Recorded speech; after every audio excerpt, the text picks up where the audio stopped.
እንደምንላችኋል ውድ ተመልካቾቻችን ከአባይ ቴሌቪዥን የሚተላለፍላችሁ የዕለት ሐሙስ ህዳር 25 2018 ዜና ላፍታ የመረጃ ሰዓታችን ተጀምሯል።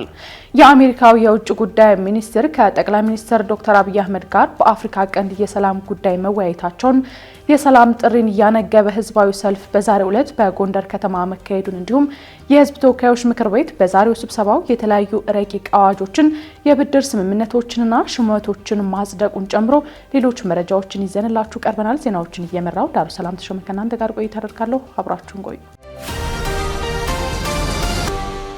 የአሜሪካው የውጭ ጉዳይ ሚኒስትር ከጠቅላይ ሚኒስትር ዶክተር አብይ አህመድ ጋር በአፍሪካ ቀንድ የሰላም ጉዳይ ተወያዩ። ጠቅላይ ሚኒስትር አብይ አህመድ ከአሜሪካው የውጭ ጉዳይ ሚኒስትር ማርክ ሩቢዮ ጋር በአፍሪካ ቀንድ የሰላም ጉዳይ መክረዋል። አሜሪካና ኢትዮጵያ ጋር በመሆን በአፍሪካ ቀንድ ያለውን አለመረጋጋትና የፖለቲካ ውጥረት እንዲረግብና ሰላም እንዲሰፍን በጋራ ለመስራት የሚያስችላቸውን ውይይት ማርክ ሩቢዮ ከጠቅላይ ሚኒስትር አብይ አህመድ ጋር ዛሬ ጠዋት በስልክ መወያየታቸውን በአዲስ አበባ የአሜሪካ ኤምባሲ በማህበራዊ ትስስር ገጹ ላይ አስፍሯል። የአሜሪካ የውጭ ጉዳይ መስሪያ ቤትም ማርክ ሩቢዮ ከጠቅላይ ሚኒስትር አብይ አህመድ ጋር በአፍሪካ ቀንድ ቀጠና ጉዳይ በስልክ ተወያዩ ከማለት በተጨማሪም የውይይቱን ዝርዝር ጉዳዮች ከማጋራትም ተቆጥቧል። የእርስ በርስ ጦርነት ውስጥ የምትገኘው ሱዳንን ጨምሮ በቀጠናው ያለውን የሰላም እጦት ለማረጋጋት በቁርጠኝነት መስራት እንደምትፈልግ አሜሪካ ሰሞኑን በዲፕሎማቶቿ በኩል በምታደርጋቸው እንቅስቃሴዎች አሳይታለች። የውጭ ጉዳይ ሚኒስትሩ ማርክ ሩቢዮና ጠቅላይ ሚኒስትር ዶክተር አብይ አህመድ ቀጠናዊ የሰላም ጉዳዮችን በተመለከተ በስልክ ውይይት ሲያደርጉ ይህ የመጀመሪያው እንዳልሆነ የሚታወቅ ሲሆን ከ4 ወራት በፊት ገደማ በወቅቱ በሁለቱ ሀገራትና በቀጠናዊ ጉዳዮች ተነስተው የኢትዮጵያና የአፍሪካ ቀንድ መረጋጋት አጀንዳ ላይ መነጋገራቸውም ይታወሳል። ከቅርብ ጊዜያት ወዲህ የአሜሪካ የኢትዮጵያን ዲፕሎማሲያዊ ግንኙነት የሚያጠናክሩ ተደጋጋሚ ውይይቶች መደረጋቸውም ሲነገር ሰንብቷል። በተለይም ባሳለፍነው ሳምንት ጠቅላይ ሚኒስትር አብይ አህመድ ከአሜሪካ አፍሪካ እዝ አዛዥ ጋር በቀጠናው ያለውን ሰላም ለማረጋጋት በጋራ እንደሚሰሩና ኢትዮጵያ በሰላማዊ መንገድ የባህር በር እንድታገኝ አሜሪካ እንደምትደግፍ መናገራቸውም አይዘነጋም። በተጨማሪም ኢትዮጵያና አሜሪካ የፖሊስ ለፖሊስ ግንኙነታቸውን የበለጠ ለማጠናከር ያለመ ውይይት ማካሄዳቸውን ፌዴራል ፖሊስ ከትላንት በስቲያ አስታውቋል። የሰላም ጥሪን ያነገበ ህዝባዊ ሰልፍ በዛሬው ዕለት በጎንደር ከተማ ተካሄደ። የጎንደር ከተማ አስተዳደርና የማዕከላዊ ጎንደር ዞን የሃይማኖት ተቋማት ጉባኤ ያዘጋጁትና የሰላም ጥሪን ያነገበ ህዝባዊ ሰልፍ በጎንደር ከተማ በዛሬው ዕለት ተካሂዷል። የሀገር ሽማግሌዎችና የሃይማኖት አባቶችን ጨምሮ ሌሎች ነዋሪዎች በህዝባዊ ሰልፉ ላይም ተሳትፈዋል። የድጋፍ ሰልፉ ተሳታፊ ነዋሪዎች ሰላም በዘላቂነት እንዲሰፍን በመደገፍ ተሳትፏቸውን እንደሚያጠናክሩና ሰላምን መስበካቸውን እንደሚቀጥሉ የሚገልጹ የተለያዩ መልእክቶችን አስተላልፈዋል። በተጨማሪም ሰልፈኞቹ ሰላም፣ አንድነትና አብሮነት ከሃይማኖት ተቋም ጋር እየተቀዱ ናቸው፣ የሃይማኖት ተቋማቱ የሚያደርጉት ውይይት ግጭቶችን ለመፍታት ወሳኝ መሳሪያ ነው የሚሉ መፈክሮችንም አሰምተዋል። እንዲሁም ሃይማኖታዊ እሴቶቻችን የአብሮነታችንና የጥንካሬዎቻችን መሰረቶች ናቸው። ሃይማኖት የሰላም መሰረት ነው። የሰላምና የመከባበር ባህልን ለማስቀጠል የሃይማኖት ተቋማት ሚና የማይተካ ነው። ሰላም፣ አንድነትና አብሮነት ከሃይማኖት አባቶች የተቀዱ እሴቶቻችን ናቸው ብለዋል ሰልፈኞቹ። በትላንትናው ዕለት ደግሞ የማዕከላዊ ጎንደር ዞንና የጎንደር ከተማ የሃይማኖት ተቋማት ጉባኤ ሃይማኖት የሰላም መሰረት ነው በሚል መልእክት ከተለያዩ የህብረተሰብ ክፍሎች ጋር ውይይት ማካሄዳቸውም ተገልጿል። በውይይቱም ከጎንደር ከተማና ከማዕከላዊ ጎንደር ዞን የተውጣጡ የህብረተሰብ ክፍሎችም ተገኝተዋል። በተመሳሳይ በአማራ ክልል ምስራቅ ጎጃም ዞን ባሉ ከተሞች የክልሉ ከፍተኛ የፖለቲካ አመራሮችና ወታደራዊ መሪዎች በወቅታዊ የሰላም ጉዳይ ከህዝቡ ጋር ውይይት ማድረጋቸውም ታውቋል። በምስራቅ ጎጃም ደብረ ኤልያስ፣ ሉማሜና ደብረ ማርቆስ ከተሞች በክልሉ ርዕሰ መስተዳድር አቶ አረጋ ከበደ የተመራ ውይይትም ተካሂዷል። የህዝብ ተወካዮች ምክር ቤት በዛሬው ስብሰባው የተለያዩ ረቂቅ አዋጆችን የብድር ስምምነቶችንና ሹመቶችን አጸደቀ።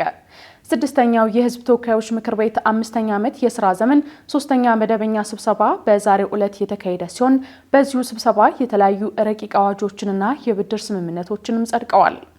በዚህ ምክር ቤቱ የሰላም ሚኒስትር፣ የግብርና ሚኒስትርና የኢቢሲ ዋና ስራ አስፈጻሚ ሹመቶችን አጽድቋል። ምክር ቤቱ በጠቅላይ ሚኒስትር ዶክተር አብይ አህመድ የተሾሙትን የሰላም ሚኒስትር መሐመድ እንድሪስ እንዲሁም የግብርና ሚኒስትሩ አዲሱ አረጋ ሹመትን አጽድቋል። በተጨማሪም የኢትዮጵያ ብሮድካስቲንግ ኮርፖሬሽን ዋና ስራ አስፈጻሚ ሆነው በጠቅላይ ሚኒስትር ዶክተር አብይ አህመድ የተመደቡት አቶ ቢኒያም ኤሮ ሹመት በምክር ቤቱ ጸድቋል።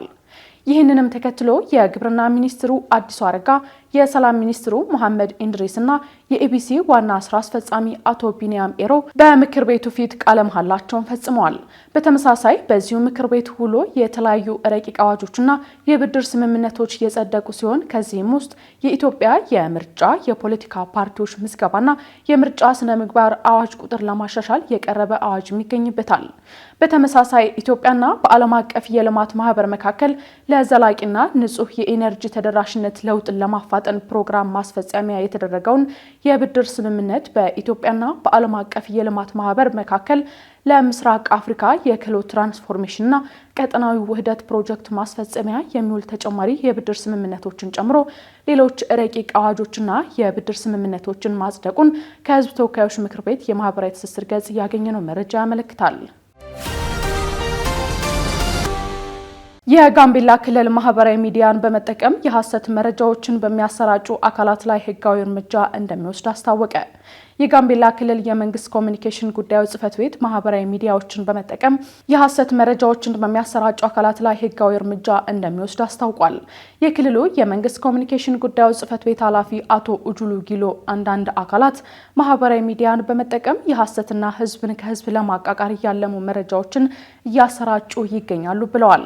አቶ ኡጁሉ በአቋራጭ ስልጣን ለመያዝ ህልማቸው የሆኑ አካላት በተለይም በአሁኑ ወቅት በህዝብና በመንግስት መካከል አለመተማመንን የመፍጠር ዓላማን በመያዝ በተለይም የአመራሮችን ስም ለማጠልሸት እየተንቀሳቀሱ እንደሚገኙ ተናግረዋል። በተጨማሪም በክልሉ ህዝቦች መካከል መቃቃርን ለመፍጠርና የሰላም የአብሮነትና የመቻቻል እሴትን ለማደፍረስ ያለመታከት እየሰሩ ናቸውም ብለዋል። እነዚህ አካላት ከድርጊታቸው እንዲታቀቡ ያሳሰቡት አቶ ኡጁሉ ከድርጊታቸው የማይታቀቡ አካላትን የክልሉ መንግስት በህግ ተጠያቂ እንዲሆኑ የሚያደርግ መሆኑን አስጠንቅቀዋል።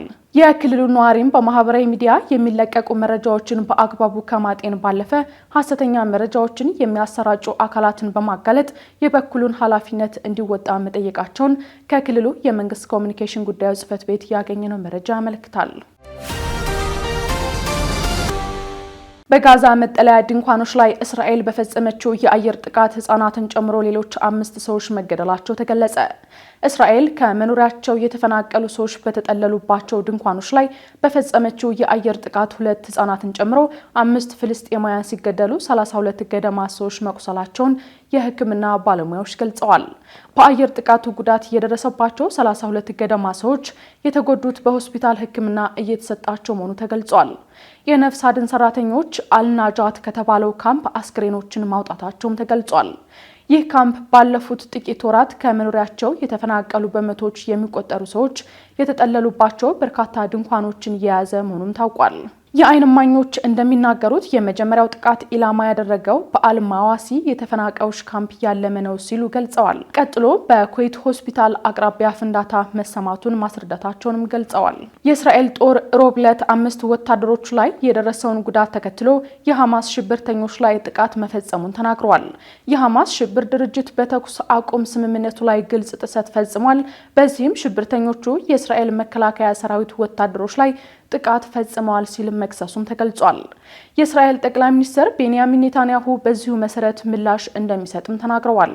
ሐማስ በበኩሉ የእስራኤልን ጥቃት አረመኔያዊ ንጹሃንን ያለየና የተኩስ አቁም ስምምነቱን የጣሰ በማለትም ገልጸዋል። መስከረም 2016 ዓ.ም 1200 ሰዎች የተገደሉበትና 251 ያህል ሰዎች ታግተው የተወሰዱበት የሐማስ ጥቃትን ተከትሎ የእስራኤል ሰራዊት በጋዛ በፈጸመው ወታደራዊ ዘመቻ ከ70 ሺህ በላይ ፍልስጤማውያን መገደላቸውን ከቢቢሲ ያገኘነው መረጃ ያመለክታል። ከአባይ ቴሌቪዥን ስተላለፍላችሁ የነበረው የዛሬው ህዳር 25 2018 የቀኑ መረጃችን ይህን ይመስል ነበር። አብራችሁን ስለነበራችሁ ከልብ እያመሰገንን በያላችሁበት መልካም ጊዜ ይሁንላችሁ።